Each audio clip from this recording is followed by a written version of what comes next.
What if a failing grade wasn't a sign of laziness or lack of intelligence, but a quiet cry for help?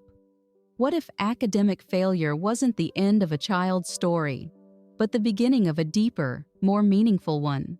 Welcome to Seeds of Tomorrow. Today, we're talking about something that touches many hearts: academic failure.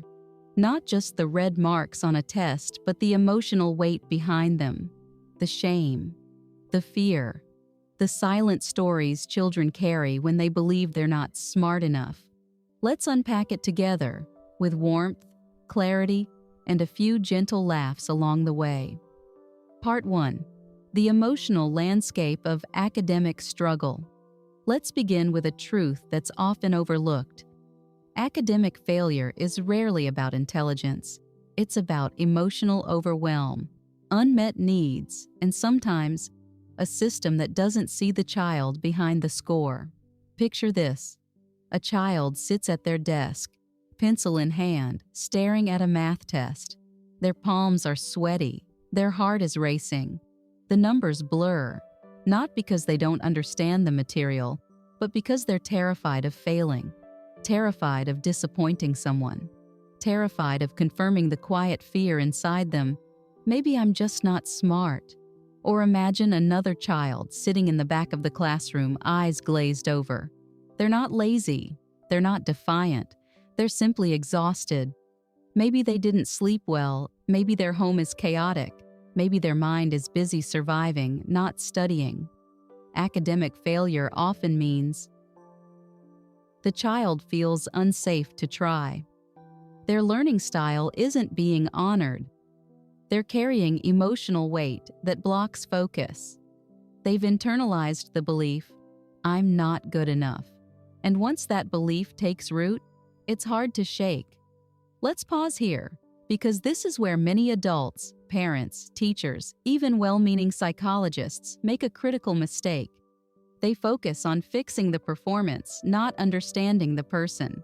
They say, you need to try harder. You're not applying yourself.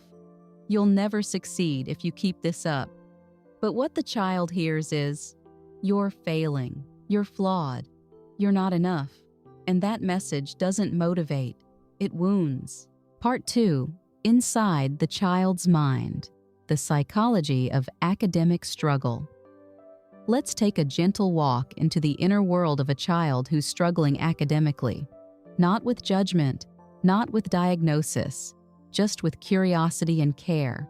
Because behind every failed test, every missed assignment, every "I don't care" shrug, there's a story. And that story often begins in the nervous system. Children are wired for connection before cognition. They need to feel safe before they can focus. They need to feel seen before they can succeed. So when a child is failing academically, the question isn't just, what's wrong with them? It's, what's happening around them? What's happening inside them? Let's explore a few common emotional and psychological roots of academic failure, each one like a thread in the tapestry of a child's experience. Fear of judgment. This one's sneaky. A child may know the material, they may even enjoy the subject, but the moment they feel judged by a teacher, a parent, or even themselves, their brain goes into defense mode. Suddenly, the test isn't just a test, it's a threat, a moment where their worth feels on trial. They freeze, they forget, they panic, and then they fail, not because they didn't study, but because their brain was too busy surviving. This is called performance anxiety, and it's more common than we think, especially in children who are sensitive, perfectionistic, or deeply attuned to adult expectations. Perfectionism and avoidance. Perfectionism, the silent saboteur. Some children would rather not try at all than risk doing something imperfectly. They procrastinate. They make excuses. They say, I forgot, or I didn't feel like it. But underneath that, avoidance is fear. Fear of failure. Fear of disappointing someone. Fear of confirming the belief, I'm not good enough. So they protect themselves by not trying. Because if they don't try, they can't fail. And if they don't fail, they don't have to feel the shame. It's a clever defense, but it keeps them stuck. Low self-worth. This one breaks my heart. When a child fails repeatedly, they start to believe that failure is who they are. Not something they did, but something they are. They say things like, "I'm dumb. I'll never get it.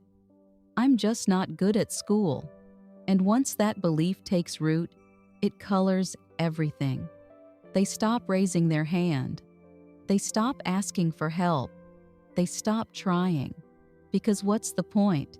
This is why emotional support matters more than academic tutoring, because no amount of flashcards can fix a broken sense of self. Unmet emotional needs. Let's talk about the invisible stuff. A child might be failing academically because they're emotionally overwhelmed. Maybe there's tension at home. Maybe they're being bullied.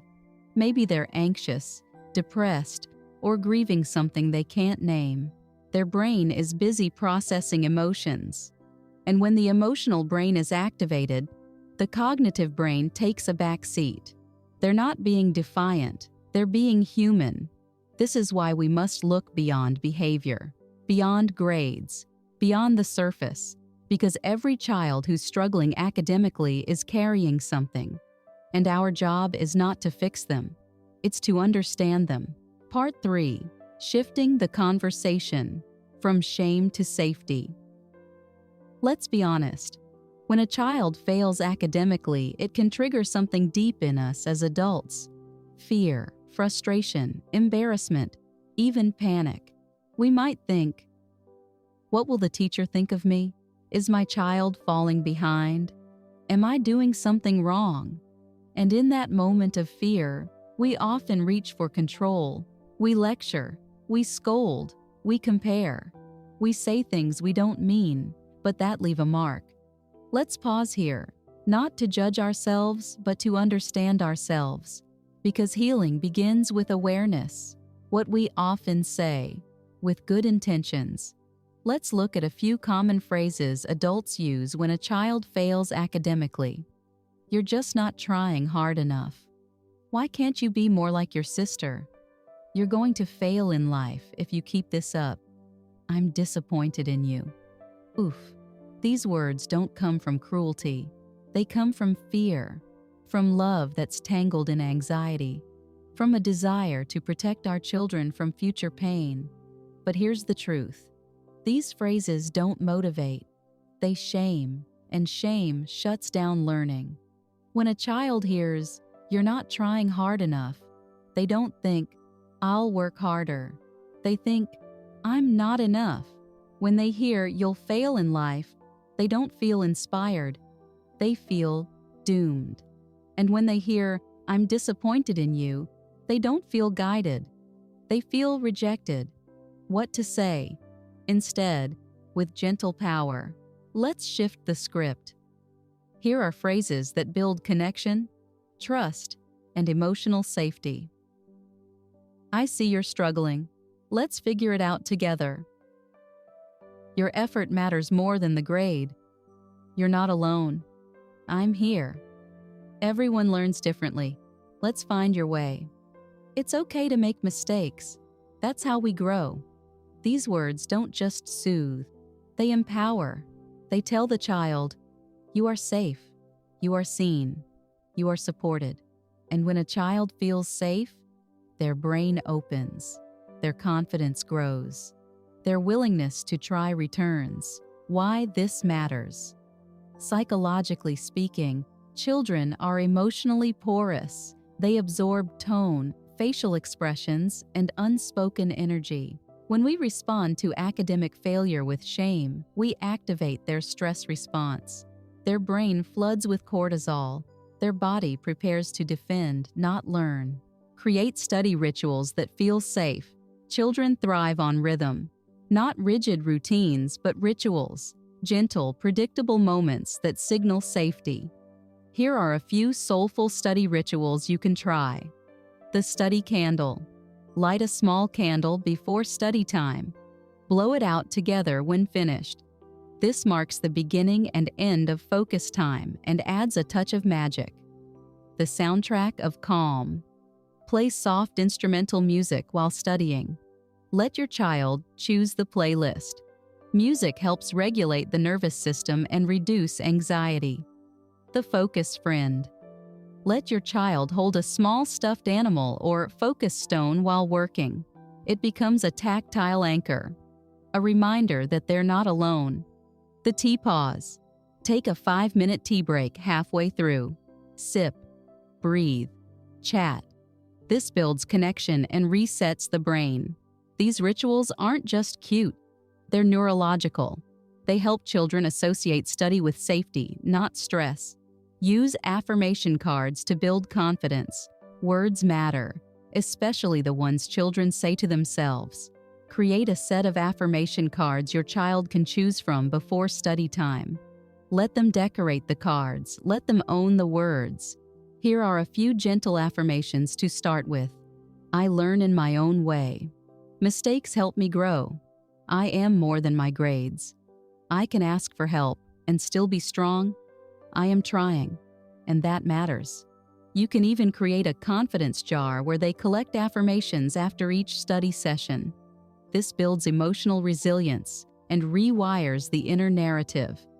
Collaborate, don't command. Children resist control, but they respond to collaboration. Instead of saying, "You need to finish this now," try, "Let's look at this together. What part feels hard? Would you like to try a different way? How can I support you right now?" This shifts the dynamic from power to partnership, from pressure to presence. It tells the child, "You're not alone, we're a team." And when children feel emotionally supported, their academic engagement increases naturally. Part 5. Healing the parent's inner story. Let's turn the lens inward for a moment. Because sometimes a child's academic failure doesn't just trigger concern, it touches something raw inside us. Maybe you were the child who got scolded for bad grades. Maybe you were the one who had to be the smart one to feel loved. Maybe you were told that achievement equals worth, and now, watching your child struggle feels like watching your own story repeat. This is where parenting meets healing. Because when we respond to our child's failure with shame, control, or panic, it's often our own unhealed wounds speaking.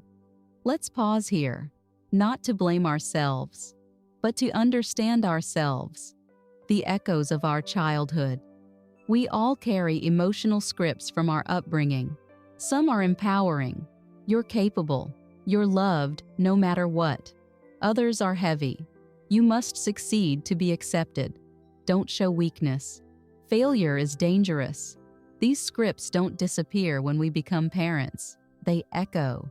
They whisper in moments of stress. They shape how we interpret our child's behavior. So when your child brings home a failing grade and you feel your chest tighten, your voice sharpen, your patience vanish, that's not just about the grade. That's about the story you were handed. And here's the beautiful truth. You get to rewrite it. Reparenting yourself while parenting your child. Reparenting means giving yourself what you didn't receive. It's not about blaming your parents. It's about becoming the parent you needed. It looks like speaking to yourself with kindness, allowing imperfection, creating emotional safety in your own nervous system. Celebrating effort over outcome, letting go of the belief that your child's success defines your worth. Here are a few gentle mantras to guide you. I am allowed to support without pressure. My child's journey is not a reflection of my value. I can choose love over fear. I am healing, and that helps my child heal too. These aren't just affirmations, they're emotional anchors. They help you stay grounded when old patterns rise. When you feel triggered, what to do? Let's be real. You will get triggered. You'll feel frustrated. You'll want to fix, control, or retreat. That's okay. You're human. Here's a gentle process to follow when you feel overwhelmed by your child's academic struggles. 1. Pause. Take 3 deep breaths. Place your hand on your heart. Say, "I'm safe. I can choose." 2. Name the feeling. Is it fear, shame, embarrassment? Naming it helps you separate it from your child's experience. 3. Speak kindly to yourself. Say, "I'm doing my best. I'm learning too." 4. Return to connection. Look at your child. See their vulnerability. Respond with presence, not perfection. This isn't easy, but it's transformative, because every time you choose compassion over control, you're not just helping your child, you're healing yourself. Part 6. Redefining success. Helping children thrive beyond the grade. Let's take a deep breath together, because after all the worry, all the tears, all the late-night Googling of how to help my child succeed, maybe it's time to ask a different question. Not, how do I help my child get better grades? But, what does success really mean for my child? Because here's the truth, success is not a number. It's not a letter on a report card. It's not a ranking, a score, or a gold star. Success is emotional resilience. It's curiosity. It's kindness. It's the ability to fall, feel, and rise again. And when we redefine success, we give our children permission to grow, not just perform. What real success looks like. Let's paint a new picture. Success is a child who asks for help when they're stuck, a child who tries again after failing, a child who comforts a friend who's struggling, a child who says, "I'm proud of myself for trying." Even when the grade isn't perfect, success is emotional literacy. It's self-awareness. It's the quiet confidence that says, "I am enough, even when I don't get it right." And yes, academic achievement matters, but it's not the foundation, it's the fruit. The roots are emotional safety, self-worth, and connection. Why this matters. Children who are taught that success equals perfection often develop anxiety, avoidance behaviors, fear of failure, shame-based identity. But children who are taught that success means growth develop grit, self-compassion, motivation, emotional resilience. This isn't just philosophy, it's psychology. When children feel safe to fail, they become brave enough to try. And trying is the heart of learning. How to talk about success at home. Let's make it practical. Instead of asking, "What grade did you get?" Try, "What did you learn? What part felt exciting? What was challenging? And how did you handle it?" Instead of saying, "You need to do better," try, "I love how you kept going. I'm proud of your effort." Let's celebrate your progress. These shifts may seem small, but they reshape the emotional landscape of learning. They tell the child, "You are valued for who you are, not just what you achieve." Building a culture of growth.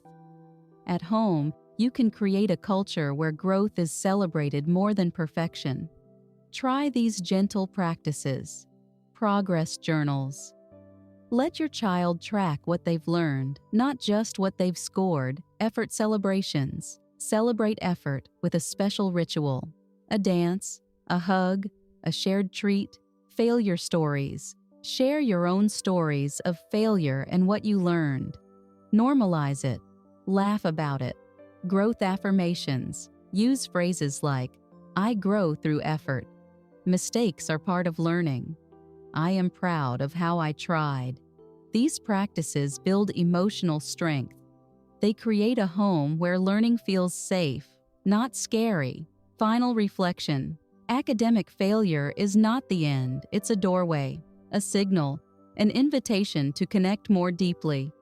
When we respond with compassion, curiosity, and calm, we don't just help our children learn, we help them heal. We teach them that their worth is not measured in grades, that their value is not conditional, that their journey is theirs to shape, with love, with courage, and with grace. So next time a test comes back with a low score, take a breath. Look beyond the grade See the child and say, "I'm here. We'll grow through this together. Thank you for being here." If this message resonated with you, don't forget to subscribe to Seeds of Tomorrow for more gentle parenting wisdom, emotional healing tools, and soulful reflections. Together, we're raising a generation that learns with love. See you in the next video.